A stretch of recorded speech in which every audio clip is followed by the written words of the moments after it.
Hello everyone, thank you so much for coming to Aragon High School's Junior State of America collaboration with DyeversityInUs.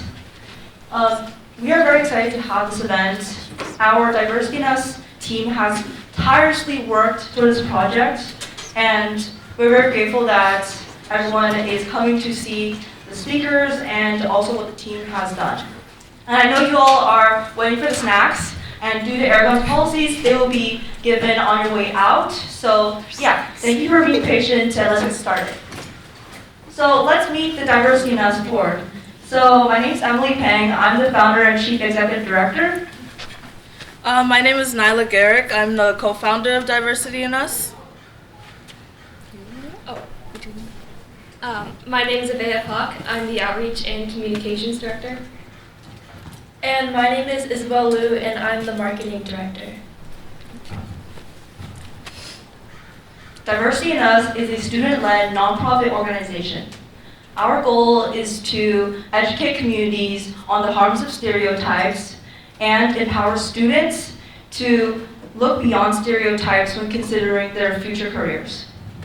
And we acknowledge as an organization that stereotypes and discrimination are issues that schools in the United States have to face. And we also acknowledge that stereotypes and discrimination put people in boxes and lower their self-esteem. With our organization's events, we will create healthier campus climates, improve diversity in careers, and reduce the amount of stereotypes for the next generation. And with that, we will be playing a short video from our San Mateo former mayor and our current councilwoman, Amourence. It's great to see all of you at the inaugural DyeversityInUs kickoff event. I'm so happy to see you and introduce myself. I'm Amourence Lee. I'm the first Asian woman to ever get elected to office in the city of San Mateo. As your former mayor and current councilwoman, it is my privilege to serve and meet all of you and encourage you on this exciting and challenging adventure of civic engagement. It will take everyone together to lay the path and get democracy working for all of us. It doesn't happen on its own. It takes every single one of you stepping up and seeing the leadership potential in yourself, seeing a career path where there hasn't been one before. And I encourage all of you to roll up your sleeves and get to work. There's a lot ahead, and I look forward to working with you. Take care.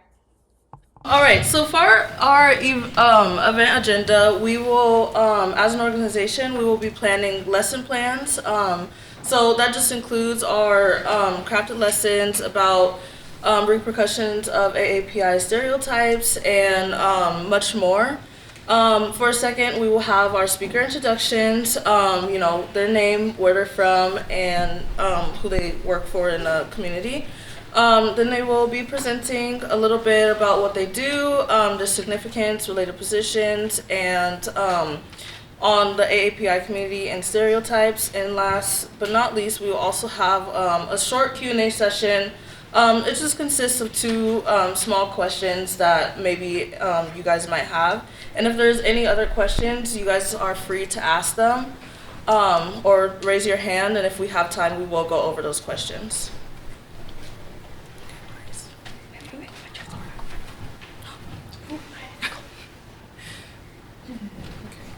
Okay, so the theme of our speaker event will be government racial representation. And here is a quote that relates to our theme, said by Representative Grace May. "A government that doesn't look like the people it represents will never fully understand the needs of the people." Thank you. So we're going to kick off this event with some understanding about the common AAPI stereotypes. So unfortunately, the AAPI community have been often portrayed through a range of stereotypes that are deeply ingrained in popular culture, such as the model minority myth, which is a pervasive type of stereotype that characterizes Asian Americans as submissive and hardworking, embodying the American dream. There is also this misconception that stereotypes Asian Americans as only being interested in pursuing STEM and medicine, which completely neglects the diversity of interests and talents within the AAPI community.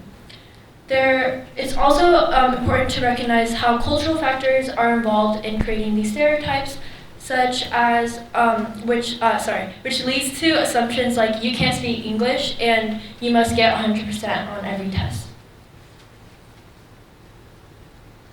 Adding on to these common AAPI stereotypes, Pacific Islanders have been often represented as behaving violent, childlike, and exotic, and the list goes on. There are also two common misconceptions. For example, number one, Pacific Islanders are inherently and only good at sports, and number two, they are better suited to labor-intensive jobs because of their perceived size and strength. Here are three important statistics that our team gathered, and for one of them, we gathered one from the Aragon campus climate survey. 43.4% of 1,028 Aragon students have heard dehumanizing language on campus at least 1 to 3 times per month. And 73.9% of Aragon students that have heard these dehumanizing languages on campus have heard racial groups being put down with the dehumanizing language on campus.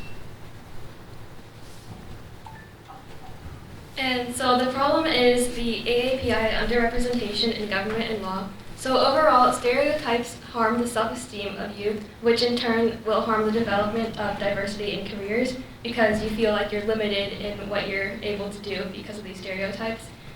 Government, law, and leadership play an important role for change, but stereotypes cause systematic oppression, which leads to more stereotypes and underrepresentation for the next generation. So our solution is for AAPI to pursue government and law careers, which will empower diversity for everyone, and you can take action in your community too. And next up, we have the speaker introductions. We have Justice Danny Chou from the California Court of Appeal, Juslyn Manalo, who is the Daly City Mayor, and Melissa Netane-Jones, the Executive Director at the Peninsula Conflict Resolution Center. And just again, we want to thank you all for being here and just supporting us with our event and stuff like that. And you guys can give a round of applause, please. Thank you guys. All right, so the next part of this event is going to be the speaker discussion / presentation. So speakers, feel free to pass around this microphone as you want each of you to speak, and just if you have an idea, you can take the microphone and elaborate on your experiences. So this is kind of a discussion question, but our first one is, what was your experience in a public service-oriented career, such as law, government, and leadership as an Asian American Pacific Islander? So feel free to answer and elaborate on your experiences. I guess since I was handed the first microphone, I suppose I'll begin. Let me start by saying it's great to be here. When I went to high school on the East Coast, and we never had these type of organizations, much less student-organized organizations. And the issue of diversity and AAPI representation are so important that I'm very excited to be here and hear about this. So I've actually had I like to tell people I've never been able to hold a job longer than 7 years. So I've moved to a bunch of different jobs. And one of the great things, I actually grew up on the East Coast, as I said, but coming to the Bay Area, the great thing about the Bay Area is how diverse it is. And I was telling actually Melissa earlier, when I went to elementary school, I was one of 2 Asian kids in my entire grade. And to see so many Asian faces here, particularly in the Bay Area, has really been great for me. And so, the great thing for me coming to the Bay Area was that even though oftentimes I was one of the few Asian Americans in leadership positions in government, I didn't necessarily feel like I was unique. For example, I was Chief of Complex and Special Litigation for the San Francisco City Attorney's Office, and I was the only Asian team leader. But the rest of the team leaders are also highly diverse. My chief deputy was a open lesbian woman. we had Latino, we had African American team leaders. So even though I was the only Asian American, I didn't necessarily feel unique, and I felt supported. And that was in every other government job. I was one of the number 2s at the Santa Clara County Council's office. When I came, I was probably the first ever in one of those leadership positions. But again, it was a very supportive environment, and I always felt very supported within the Bay Area and within the government community. And as a judge, I was the second Asian American judge in San Mateo County when I joined. And again, I still felt incredibly supported. Now, it's not always the case when you leave the Bay Area. One of the stories I like to tell is I was lead public lawyer in this billion-dollar case against lead paint companies, and I was at a deposition with, probably 15 attorneys in there, including, on the other side. And something came up in the deposition. I was sort of raising a point, and then a junior partner from Pittsburgh basically stood up and said, "Who the hell are you?" And I guarantee you he would not have done that if it was a non-Asian, or frankly a non-minority in all likelihood. And to have the gall to sort of say that to the person who's actually leading the case on the other side. And to me, that's sort of an example of why having Asian Americans in those leadership positions is really so important, and to sort of fight those type of stereotypes that Emily and the others were mentioning.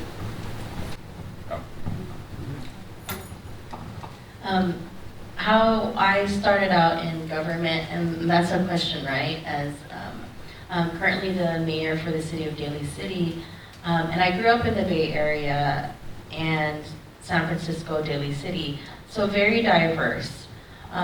But I remember being in high school and looking at our city council and saying, how come there isn't a Filipino woman or Asian woman represented? Like, it just crossed my mind because I just wondered. But I didn't know that thought in my mind would later come to fruition to take action. But the way I got into public service was actually around community organizing. So after high school, I actually got an Asian American Studies, degree, and that's where I realized there are so many histories of Asian Americans and Pacific Islanders around creating communities across the United States, which I had no idea about. And I learned about an issue that was happening with the Filipino World War II veterans.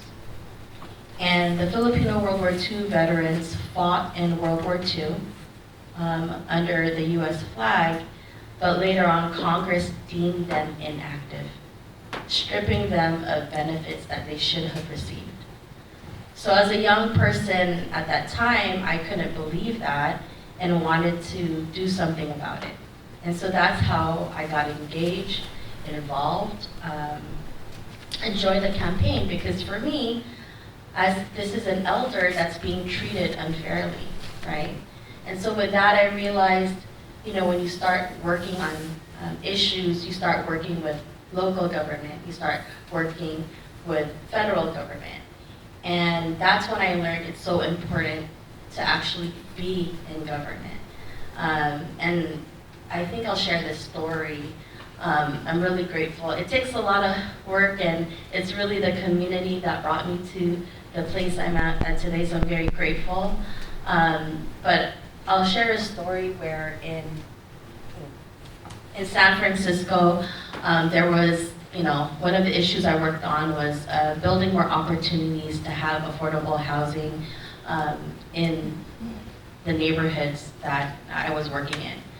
And there was a policy there, and I remember having to advocate and going to City Hall and, pitching the case, telling them why it's so important. And then I remember, looking back, and then I was in my Daly City mayor's office one day, and staff had given me a document on affordable housing and our affordable housing plan. And I was on that committee. And I looked at the document and I said to myself, this is why I'm here, because now I'm actually like going over that document and creating the ordinance, right? So there's a difference. Before I was actually knocking at offices and saying, hey, this is what we have to do. But when you're in that seat, you're actually able to affect that change more faster, right? But continuously working with the community members. But so it's important for us to be in these places and spaces to affect change. And so I started off in the nonprofit sector and then, worked towards being a part of government to change and implement and be able to give back to the community so we can create those ordinances, laws, and really impact the community in that way. Before I respond to the question, I just want to acknowledge the DyeversityInUs students and organization and thank them for the invitation and all of you for attending. When I think back around what led me to come into this work, I was a junior at San Francisco State University, and my career path or my studies was going towards broadcasting. I wanted to be a real cool DJ at KML. I don't know why I thought that, but eventually, one of the projects that we did under our Pacific Islanders Club was to do tutoring at a local nonprofit organization called the Samoan Community Development Center in San Francisco. And I was only a junior, and I think because I was born here in San Mateo County, I'm from San Bruno, I lived a pretty sheltered life, suburban family, child of immigrants, but I lived in a community that was really supportive. I was the only Tongan kid at my school most of the time. So when I got to college and I went to the Samoan Community Development Center, I realized that there were so many health and social disparities among Pacific Islanders. And that was my first sort of introduction to the inequities that were happening in communities. And I think I walked in and there was maybe 70 elementary students who were all complaining about like, well, what time are we eating? I know I have to study and do my homework, but what time are we eating? And I just kind of initially thought like, oh, they're hungry, let's feed them. And then as I kept going, I realized that these kids hadn't been eating, period. And so they had looked forward to eating at the mentoring and after school program. And that to me was like, I want to go into broadcasting. I want to figure out how I can help communities and sort of support where the greatest needs are. And so I decided to switch my entire career path, and I wanted to go into civic engagement in some way, and ultimately started to volunteer for nonprofits. And I really felt an affinity to service. I think I innately had a lot of leadership skills that I was taught through church and in my community and culture, but I wanted to utilize it in a way that was going to help better communities. And so the first place that I volunteered at was the Peninsula Conflict Resolution Center. I began to run education conferences for Pacific Islander students as a way to address the violence that was happening among Pacific Islander kids. And rather than a punitive approach, we wanted to figure out other ways to enhance their education and academic careers within the school, and also how to socially support them to be better people. And so that was really where I found a lot of my inspiration, was working with high school students. And ultimately, as a volunteer at PCRC, 17 years later, I'm the executive director, which is another opportunity that doesn't happen a lot as a Pacific Islander or Asian American Pacific Islander, to be in a position of a nonprofit that was started by white mediators over 37 years ago, and being the second person of color to have this position is really something I'm proud of, but not because it's me, Melissa, but because I bring with me ancestors and people and shoulders that I had to stand on in order to be in this. So it was me changing my life in order to meet a need that I saw in communities. And that really is what inspired me to get into leadership. I thank you so much, speakers, for talking about your experience. And yes, I bet that was super inspirational because as Asian Americans, as youth, we want to look up to people that have paved the way. It's definitely important for us to have role models, so thank you so much for that. And the second question that we have for discussion is, based on your experience, why is it important to you that there are more AAPI that pursue public service-oriented careers such as law, government, and leadership?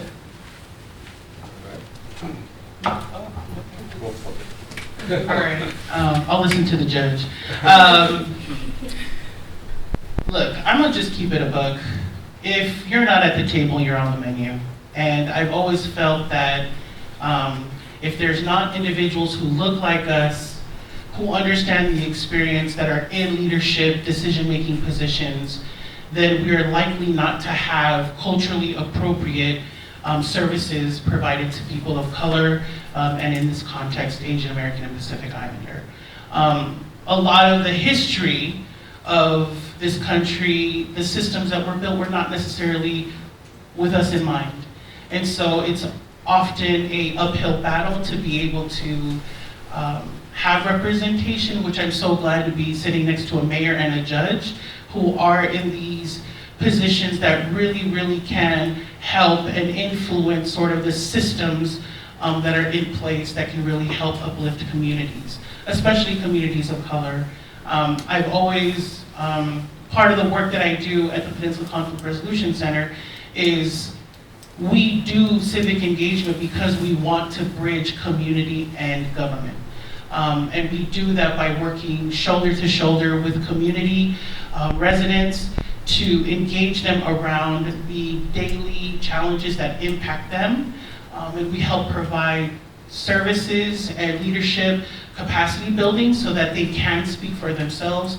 We don't want to come in with the solution. We've always felt that communities themselves have the solutions for their own challenges, and we just want to help support them to really craft what those solutions look like. And so we also have to partner very closely with government. We work with law enforcement, government entities. We've worked with Juslyn before, the city of Daly City. But it's really because there is a disconnect sometimes with systems and communities. And oftentimes there's a language barrier, there's a cultural barrier. Communities sometimes who might be newly immigrants don't know how to navigate some of these systems. And so that's what we do, is we try to support those communities, really understand how they can be more better and thrive in these communities. But ultimately, if we're not part of these conversations, then we're still behind in where we want to be, where everyone can thrive no matter where they live. We need more representation in these roles because, and I'll share a similar story with Justice. I was going to a regional meeting, and this is when I was first elected, first Asian American woman elected to the city council, and becoming mayor. I went into a room and was signing up, you sign up, and the gentleman who was signing people up said, well, where's at that time I was vice mayor. He's like, where's the vice mayor? And I'm like, I signed my name, put my name as vice mayor, and that person was like, where's the vice mayor? I'm like, didn't I just write my name on the sheet? So the assumption was maybe I was a staffer or whatnot, but that is why we need more representation to really break these stereotypes, as mentioned earlier, where it's normalized to see, AAPIs and roles, right? And I'll say this, the ironic thing is he was an Asian man, right? So it's like, even, I think, yeah, and so that's where we have to continue to be in these spaces because so that we can break those stereotypes, and then it becomes normalized. Yeah, I would reiterate what everybody else has said. I mean, a reality of our system of government here is if you're not involved, you're invisible, and you don't get heard. And that's just the way things work. And so it's really critical for folks to be involved. I got to make a plug to vote, for example. I mean, that at a minimum should be what you want to do, because if you don't vote, you're not going to be heard, and your concerns and the community that you represent won't be heard. So it's very critical for people to be involved, and it's really critical for them to reach leadership positions, because that's the way to get heard, that's the way to be able to advocate for your community and be involved. And you know, something for me in particular, I'm older than the two of them, so and I come from a different background. There were really no Asian role models when I was growing up, particularly in the law. Going to school, going to college, high school, I hadn't really thought about a career in government, much less, being a judge.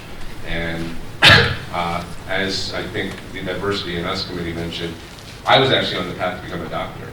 I was a biochem major. Oh, I was also history, but I love science. To be fair, it was actually one of the things I really loved.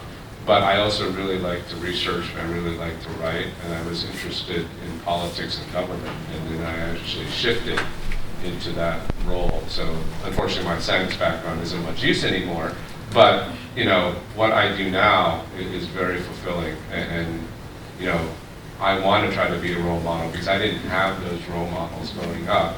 And it's very difficult to reach positions when you don't think you can get there, or you don't see somebody in those positions that you can relate to.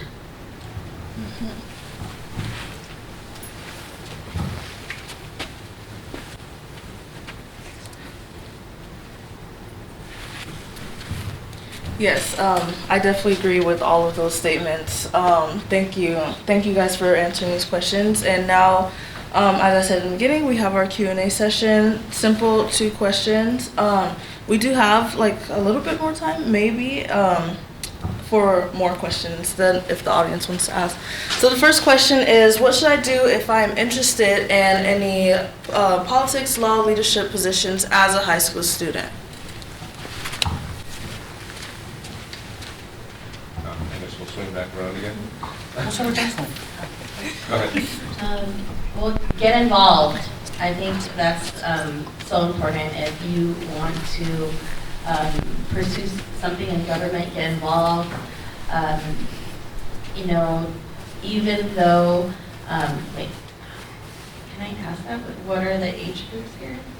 Approximately like 14 to 16, maybe Okay. 17. Yeah, and then so make sure that, like Juslyn said, register to vote. That's so important. But also get involved in organizations. There are a lot of actual, mentorship programs and fellowships that are out there if you're interested. And actually they, teach you if you want to run for elected office, they actually train you on what you need to do. So we need a pipeline, and you are all our pipeline. And so if you want to get involved, I offer, I'll leave my information and connect you with many organizations that are looking to be of help and really empower all of you. Because as mentioned earlier, we need everyone to be activated and get involved. And we definitely need a pipeline. I say that. I'll say that when I was growing up, I did not think I was gonna go into government or in that realm. Like, it wasn't something that was up top of mind.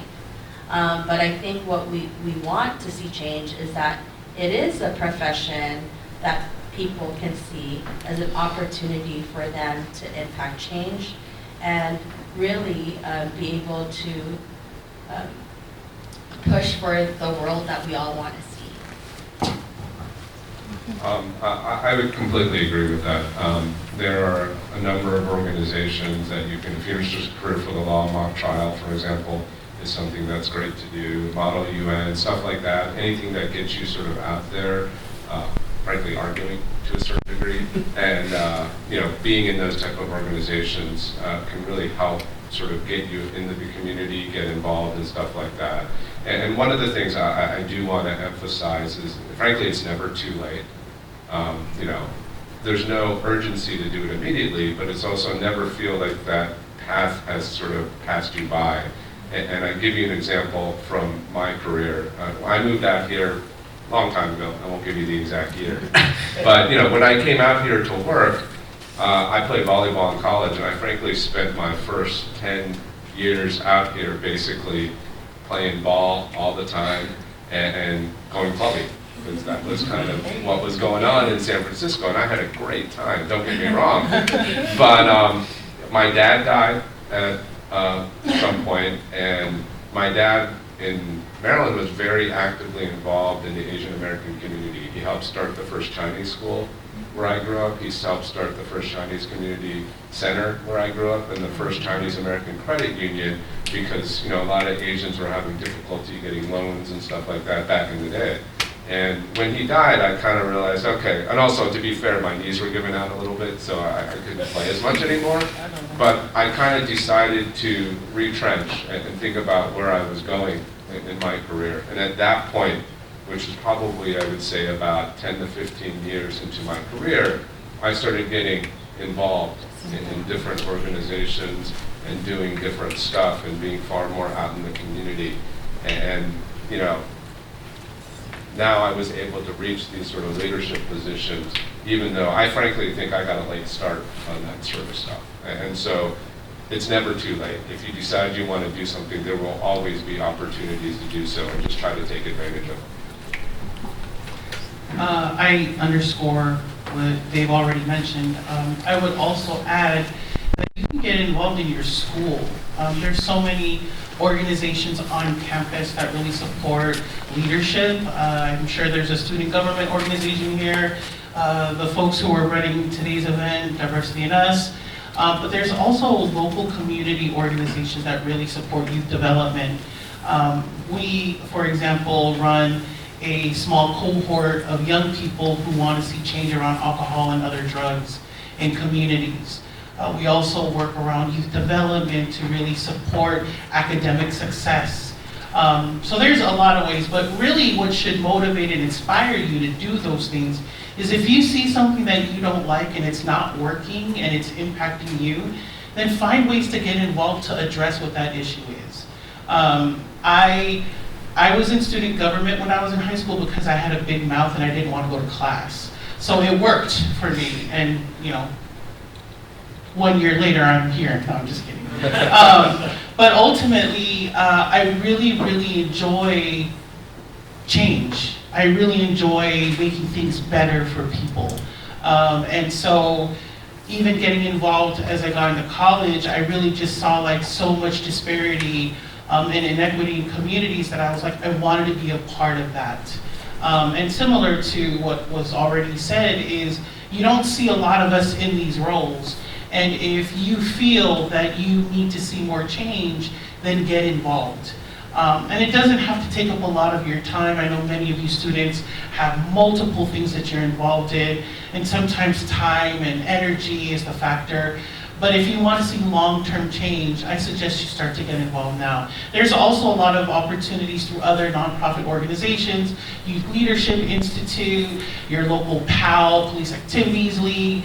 There's just other ways, and there's volunteer opportunities almost every summer, maybe even 6 months out of the year, where you can really get involved and do something that is meaningful for you.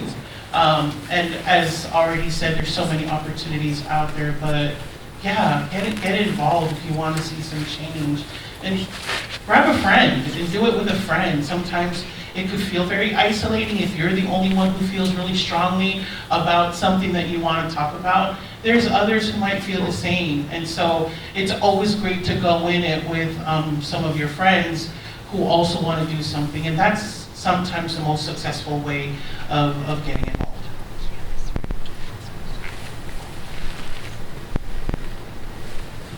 All right. Do you guys have any questions for anybody here? Yes, Lena? stereotypes come from? Is it because we want to see them that way, or because we see like one person and they assume everyone's like that? Do you guys want to? That's a very complicated question with a very difficult answer. Frankly, people write dissertations and books about that stuff. I think some of it comes from lack of experience. For example, if you know only one Asian person, you often assume that that Asian person is representative of all other Asians, so you get a distorted viewpoint, right?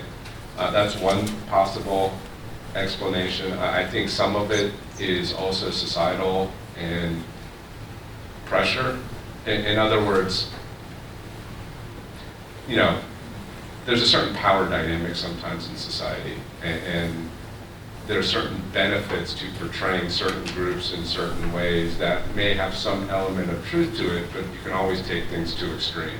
And so it becomes sort of a complicated power play at times. And some of it's well-meaning, some of it's not so well-meaning, but it kind of works that way. I think one of the examples is the model minority stereotype, which, to be fair, I think for many of them who kind of pushed that stereotype, they didn't do it from evil intent. It was almost like a compliment to that group without thinking about what it meant. Now, there were others who probably had a little bit more, political reasons for doing it. But, stereotypes develop, and it's a little bit like a viral video. Once they get started, they kind of multiply and it kind of spread, and then it's very hard then to kind of halt it or change that perception.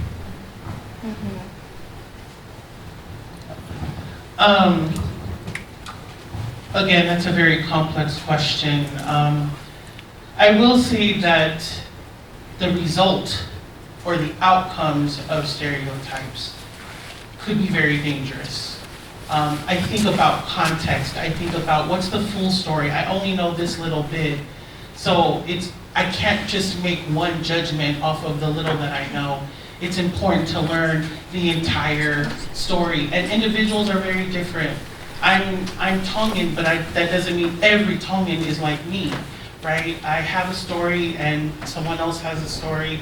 But I think one of the ways that we can really learn to debunk stereotypes is around cultural humility and really understanding and listening and learning. And it's not just learning one time, it's continuous learning because there's different experiences, perspectives that people have.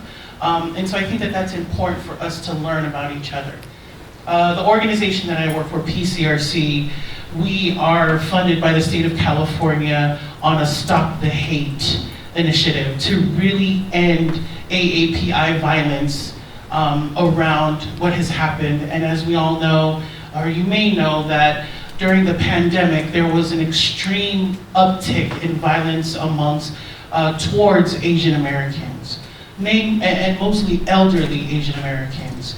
And so there's this real need for us to help educate communities to stop doing that, right? Why are you taking advantage of elderly folks and that they're Asian? There's also Asian among Asian violence, Pacific Islander and Asian violence. So it's really important that we have diverse conversations ourselves so that we can ourselves also debunk stereotypes that we may have against or about each other, which I think is really important. But yeah, I absolutely believe that we really need to just learn people, the way that they are and how they show up, and not bring assumptions. I always say ask, don't assume around how people, and you'll find that there's more things that link us together than really separate us. I would like to interrupt, sorry. Just as we are short on time. Oh, it's okay. We would like to definitely elaborated on many points that. If there's like time for like one more question after, that'd be fine too.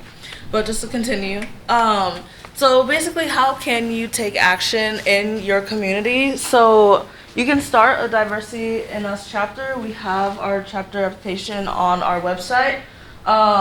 if you have any questions, you feel free to stay after, and we will, have our email on there, or it's already on there. You can follow our Instagram, which is at DyeversityInUs for youth opportunities. You can reach out to your local legislator to voice out your opinion. Also, like Mayor Lee, former Mayor Lee, and Councilwoman now, we feel free to ask us for her information, as she does run a lot of like youth leaderships that Emily also participated in this summer. And you can tell your family and friends about, what you learned today. Maybe you don't know like a lot about, your parents or just family around. Maybe they did something that has to do with anything like any leadership applications and, stuff like that. So you can always spread the love, we say. So to continue on, that's it. We just want to thank you guys for coming today. As this is our first ever like meeting kind of. So like I said, you can always visit our website and our Instagram, and you can always contact us. We will email. We email fast, right? We reply fast. But that's it for now. And if there's any other questions, feel free to talk with them. I don't know if you guys need to leave, but classes start at 11:02, and we do have a little bit of time left for 4 minutes. That's fine. Thank you. Yeah. Thank you. Thank you. Thank you.